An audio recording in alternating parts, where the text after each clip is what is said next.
জামাত শিবির রাজাকার, এই মুহূর্তে বাংলা চায়। এখন আমার দলের স্লোগান কি বলেন? জামাত শিবির রাজাকার, এই মুহূর্তে বাংলা চায়। জামাত শিবির রাজাকার, এই মুহূর্তে বাংলা চায়। 1 2 3 4 জামাত শিবির রাজাকার, জামাত শিবির রাজাকার, 1 2 3 4 জামাত শিবির রাজাকার, এই মুহূর্তে বাংলা চায়। আসসালামু আলাইকুম রহমতুল্লাহ। সুপ্রিয় দর্শক, এবার বিএনপির বড় বড় নেতাকর্মীরা পিছু হটতে শুরু করেছে। আপনারা জানেন যে 5 আগস্টের পর থেকে জামাত শিবিরের বিরুদ্ধে উঠে পড়ে লেগেছিল বিএনপির চাঁদাবাজের যে গ্রুপ আছে এরা। এমনকি ইঞ্জিনিয়ার ইশরাক পর্যন্ত জামাত শিবিরের বিরুদ্ধে স্লোগান দিছে এরকম যে জামাত শিবির রাজাকার, এই মুহূর্তে বাংলা ছাড়। 71-এর রাজাকার, এই মুহূর্তে বাংলা ছাড়। এরকম স্লোগান আপনারা কিন্তু শুনেছেন, আমি দেখাইছি আপনাদের। তো হঠাৎ করে এখন দেখা যাচ্ছে সালাউদ্দিন আহমেদ এবং মির্জা ফখরুল এরা বলছে যে না না, এগুলো স্লোগান দেওয়া যাবে না, এগুলো স্লোগান দিলে আমাদেরই ক্ষতি, আমরাই বেশি ফেসে যাব। কারণ আমরা রাজাকার দিয়ে মন্ত্রিসভা করছি, আমার বাবা রাজাকার বা আরও আমির খসরুর বাবা রাজাকার, আমরাই তো রাজাকারের বংশধর। তো জামাত ইসলামের তো এরকম রাজাকারের বংশধর কেউ নেই, বা আমরা যদি তারা রাজাকার হয় তাদের নিয়ে আমরা মন্ত্রী গঠন করেছি, সংসদে তারা গেছে, তো তখন তাদের সাথে আমরা জোট করেছিলেন কেন? মানে এই সব বিষয় নিয়ে বিএনপি ফেসে যাচ্ছে।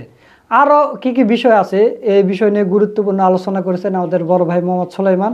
তো প্রিয় দর্শক, ভিডিওটা খুবই গুরুত্বপূর্ণ, আপনাদের প্রতি অনুরোধ থাকলো আপনারা পুরো ভিডিওটা দেখে যাবেন। তো চলুন সুলাইমান ভাইয়ের ভিডিওটা আমরা দেখে আসি। হঠাৎ জামাতের কাছে পরাজিত হয়ে জামাত বিরোধীদের থেকে পিছু হচ্ছে বিএনপি, মির্জা ফখরুল। জামাতের কাছে হার মানছে, জামাতের বিজয়। মজার একটা ঘটনা দর্শক, জামাত শিবির লোকজন শেয়ার করতে পারেন, দেখো আপনাদের বড় বিজয়। মির্জা ফখরুলরা নাকে খত দিয়ে পিছু হচ্ছেন আমাদের ধোলাইয়ে। কি এই যে জামাতকে রাজাকার বলতো, স্বাধীনতা বিরোধী, 71 পরাজিত শক্তি, একদম আওয়ামী লীগের ন্যারেটিভ গুলো নির্লজ্জের মতো কপি করে পেস্ট করেছে।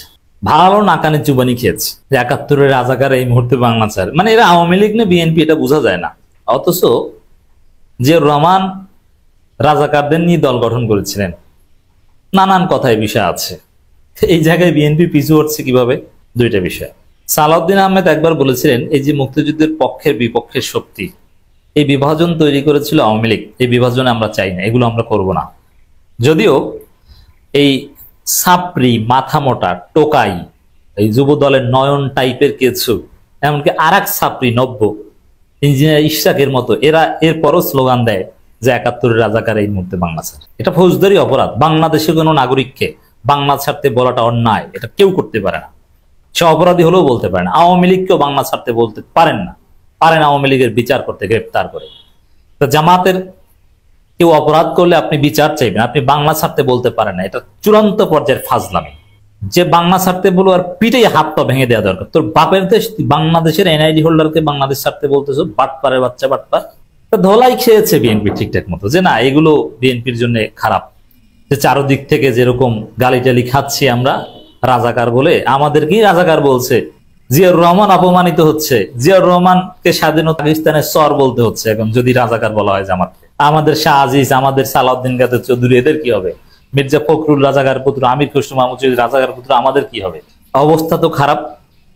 এবং দাবি উঠেছে জামাতের সাথে জোট কেন করেছে, মন্ত্রিত্ব কেন শেয়ার করেছিল, শাহ আজিজকে কেন প্রধানমন্ত্রী বানিয়েছিল, এবং শীর্ষস্থানীয় রাজাকারদের কেন বিএনপির পদ দিয়েছিল, এবং মন্ত্রী, প্রধানমন্ত্রী, রাষ্ট্রপতি বানিয়ে বাংলাদেশের মুক্তিযুদ্ধে কলঙ্কিত করেছিল। এই জন্য বিএনপিকে আগে ক্ষমা চাইতে হবে, তারপর রাজাকার বলতে হবে। এগুলো দেখে বিএনপি কিছু হটা শুরু করেছে, না এই রাজাকার বললে আমাদের অবস্থা 12টা। তারপরে বিএনপি কি করেছে? সালাউদ্দিন বলেছে না, এই যে পক্ষের বিপক্ষের এগুলো আমরা বলবো না, এগুলো আওয়ামী লীগের সৃষ্টি। খুব ভালো, এই এক পিছু হটা। প্রথমে কিন্তু এরাই বলেছিল, এরা শুরু করেছিল, টেস্ট কেস ছিল এগুলো।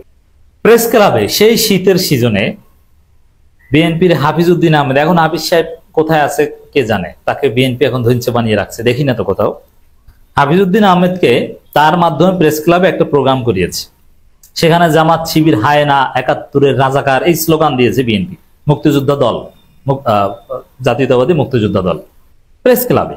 এবং সেখানে এই হারুন পাপিয়া দম্পতি, হাসিনার প্লটখোর হারুনরা গিয়ে বক্তব্য দিয়েছে যে যুদ্ধ অপরাধের বিচার চলমান থাকা উচিত, এটা ঠিক। আবার মির্জা ফখরুল বলতে 71 প্রশ্নে কোনো ছাড় নেই, তো ভালো ধোলাই খেয়েছেন, যারে বাবা তোমরা তো বিষ খেয়েছো, এতে তোমরা আগে ধরা পড়ো। জামাতকে রাজাকার বললে আগে ধরাটা তো তোমরা পড়ো। এটা দেখে ওই প্রথমে সালাউদ্দিন পিছু হচ্ছেন যে পক্ষের বিপক্ষে এটা বলা যাবে না। মির্জা ফখরুল দীপ্ত টিভি বা দীপ্তি চৌধুরী নামের যে সে আলোচিত উপস্থাপিকা, তার সাথে একটা সাক্ষাৎকার দিয়েছেন তার চ্যানেলে স্টেট কার সম্ভবত। সেখানে মির্জা ফখরুল বলছেন যে স্বাধীনতার পর পক্ষে বিপক্ষে কেউ থাকে না, এটা আওয়ামী লীগের ন্যারেটিভ। স্বাধীনতার পর সবাই স্বাধীন, অতএব 1971 সালের পর এটাই হচ্ছে জিয়াউর রহমানের আদর্শ। মানে জিয়াউর রহমান আদর্শ ধারণ করেছেন যে একটা দেশ স্বাধীন হয়ে যাওয়ার পর ফৌজদারি অপরাধ করলে তার বিচার হতে পারে, সেটা হয়েছে, জেনারেল অ্যামনেস্টি ডিক্লেয়ার হয়েছে। কিন্তু তোরা রাজাকার, স্বাধীনতার বিপক্ষের শক্তি, আমরা পক্ষের শক্তি, এগুলো থাকে না। স্বাধীনতার পর সবাই স্বাধীন। আর বিশেষ করে যারা বাংলাদেশে এনআইডি কার্ড হোল্ড করে কিংবা ভোটার হয়েছে তারা সবাই স্বাধীন, এদেরকে তো স্বাধীনতা বিরোধী বলার কোনো সুযোগ নেই, এটা ফৌজদারি অপরাধ, অন্যায়। এটা মির্জা ফখরুল স্বীকার করেছেন দীপ্তি চৌধুরীর সাথে যে না, স্বাধীনতার পর স্বাধীনতার পক্ষের বিপক্ষে এটা একটা বিভাজন, বিপক্ষের বলতে কেউ থাকে না, সবাই পক্ষে। জিয়াউর রহমান এই থিওরিতেই রাজাকারদেরকে টান দিয়ে প্রধানমন্ত্রী, মন্ত্রী, প্রেসিডেন্ট বানিয়েছে। বুঝতে পারছেন? তাহলে মির্জা ফখরুলও এখন আসল লাইনে এসেছেন, জিয়াউর রহমানের লাইনে, যে না স্বাধীনতার পক্ষে বিপক্ষে এগুলো বলা যাবে না। প্রশ্নটা কিন্তু জামাতকে রাজাকার বলে এই প্রশ্নেই, মানে ফখরুল কিন্তু বলেননি দীপ্তি চৌধুরীকে যে না জামাতকে রাজাকার বলে, ঠিকই বলেছি, তারা রাজাকার, তাদেরকে তো রাজাকার বলবোই, রাজাকারকে রাজাকার বলবো না তাহলে কি বলবো? তাদেরকে আমরা চুম্মা দেব? তারা স্বাধীনতা বিরোধী, তারা এই করেছে সেই করেছে, বাংলাদেশের মানুষ তাদেরকে গ্রহণ করবে না, আমরা জোট করে ভুল করেছি, মন্ত্রিত্ব দিয়ে ভুল করেছি, আমি এখন দুঃখিত, সরি, এটা কিন্তু বলেনি। বলছে স্বাধীনতার পর পক্ষে বিপক্ষে কিছু থাকে না, সবাই পক্ষে, সবাই স্বাধীন। এর মানে জামাত বিরোধীদের থেকে, জামাতের কাছে ডলা খেয়ে, এই যে আমাদের যে ন্যারেটিভ বক্তব্যগুলো, এগুলোর মাধ্যমে ডলা খেয়ে বিএনপি এখন পিছু হচ্ছে। আমার মনে হয় শীঘ্রই দল ইন্টারনাল হোয়াটসঅ্যাপ গ্রুপগুলোতে নির্দেশনা দিয়ে দিবে, কেউ কাউকে রাজাকার বলে গালি দিবে না, তাহলে কিন্তু অবস্থা আওয়ামী লীগের মতো হবে। জামাত নেতারা বলেছে না, রাজাকার বলে হাসিনা পালিয়েছে, ওই পথে যাচ্ছে বিএনপি, ভয় পেয়েছে যে রাজাকার বলতে যে আমরা নিজেরাই কিনা আবার জয় বাংলা হয়ে যাই, এই ভয়ে সালাউদ্দিন পিছু হটেছে, মির্জা ফখরুল পিছু হটেছে। এটা যা শুরু, সামনে দেখবেন দলীয় নির্দেশনা আসবে, রাজাকার বলে গালি দিবে না, 71 কেন্দ্রিক গালি টেলি এগুলো দিবা না, এগুলো বাদ, অন্য কিছু বলো, মৌলবাদী বলো, সমস্যা নাই, রক কাটা বলো, এটা বলো, কিন্তু রাজাকার টাজাকার এগুলো বলবা না, তাহলে আমাদের জন্য ভয় পাই। কারণ রাজাকার বলে হাসিনা জয় বাংলা হয়েছে, এখন আবার আমরা বলি, এটা কেমন? এই হচ্ছে বাস্তবতা দর্শক। এখানে নিজাম ইসলামের সাথে বৈঠক করেছে আনুষ্ঠানিকভাবে, এর মধ্য দিয়ে তো আর রাজাকার গালি দেওয়ার কোনো সুযোগই থাকে না। নিজাম ইসলাম জামাত ইসলামের চেয়েও বড় রাজাকার, তাদের সাথে বিএনপি এখন মিটিং করছে। এর মানে এই রাজাকার বিভাজন বা এগুলো স্বাধীনতার পক্ষে বিপক্ষে এইগুলো বিভাজন করে রাজনীতি বিএনপি করবে না, নাকে খত দিয়ে পিছু হটেছে বলে মনে হচ্ছে, করতে পারবে না, করলে ধোলাই খাবে। মির্জা ফখরুল যে আসলে নরম হয়েছেন, রাজাকার স্বাধীনতা বিরোধী এগুলো বলা যাবে না, এই জায়গা থেকে ফিরে এসেছেন, তার আরেকটা দলিল হচ্ছে 1 year ago, সেই 26শে জুলাইয়ের খবর, বিএনপি একটা স্টেটমেন্ট দিয়েছিল, ন্যূনতম এক দফা অবৈধ ফ্যাসিস্ট খুনি হাসিনা সরকারের পতনের দাবিতে সকল গণতান্ত্রিক রাজনৈতিক দল, সামাজিক ও সাংস্কৃতিক সংগঠন ও শক্তিকে ঐক্যবদ্ধ হওয়ার জন্য জাতীয় ঐক্যের আহ্বান বিএনপির।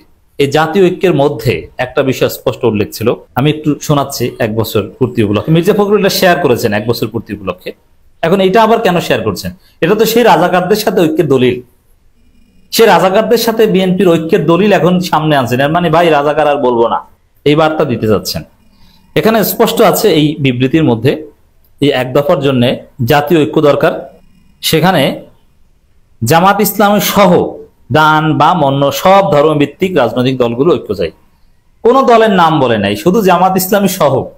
এখন সেই রাজাকার জামাত ইসলামী সহ যে ঐক্যের ডাক দিয়েছিল, সে ঐক্যের ডাক এখন মির্জা ফখরুল ইসলাম আলমগীর 1 বছর পর ফেসবুকে শেয়ার করছেন। এর মানে বুঝাতে চান যে ভাই ওই রাজাকার জামাতকে নিয়ে ঐক্য করবো, এই রাজাকার টাজাকার আর বলা যাবে না। দলাকে সোজা হয়েছেন বলে মনে করি। সুপ্রিয় দর্শক, আপনারা সুলাইমান ভাইয়ের ভিডিওটা দেখলেন, তো সব মিলে আজকের ভিডিওটা আপনাদের কাছে কেমন লেগেছে তা অবশ্যই কমেন্ট করে জানিয়ে দেবেন, আর ভিডিওটা ভালো লাগলে শেয়ার করবেন। আজকের ভিডিও এই পর্যন্ত, সকলকে ধন্যবাদ। আসসালামু আলাইকুম ওয়া রাহমাতুল্লাহ।